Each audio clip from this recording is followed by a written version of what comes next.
L'athérosclérose, comme vous le savez, est la cause la plus fréquente de la maladie mortelle, qu'est l'infarctus du myocarde. Et les avancées en cardiologie interventionnelle nous ont offert d'immenses possibilités pour sauver des vies.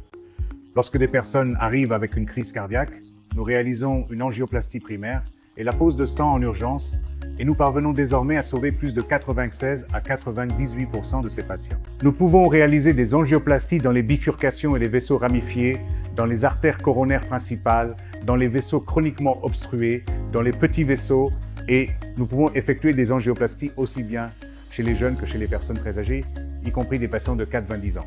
En dehors des interventions coronariennes, nous pouvons également rendre de grands services aux patients atteints de maladies valvulaires cardiaques. Aujourd'hui, nous pouvons effectuer des procédures transcathétées simples, comme le remplacement des valves à l'aide du TAVR ou du TMVR, ou même la fermeture de trous dans le cœur avec des dispositifs ASD ou des fermetures de fuites paravalvulaires.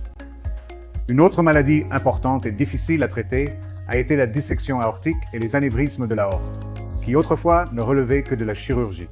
Aujourd'hui, grâce aux avancées dans le stent grafting endovasculaire, les TVA et les EVAR, nous sommes capables de traiter ces maladies chez la majorité des patients par des techniques transcathétées de manière très simple, sans avoir à ouvrir le patient.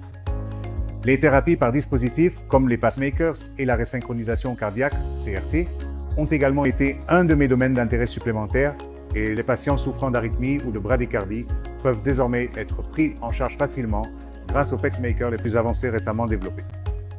Nous traitons également des cas d'hypertension réfractaire.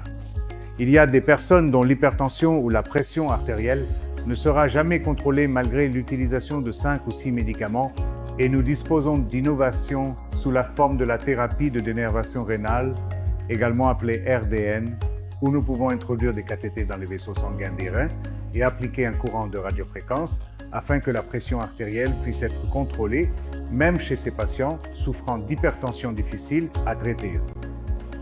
Parmi les autres avancées que nous mettons en œuvre, il y a le traitement des maladies cardiaques rares où les artères coronaires développent des anévrismes qui autrefois étaient presque catastrophiquement mortels.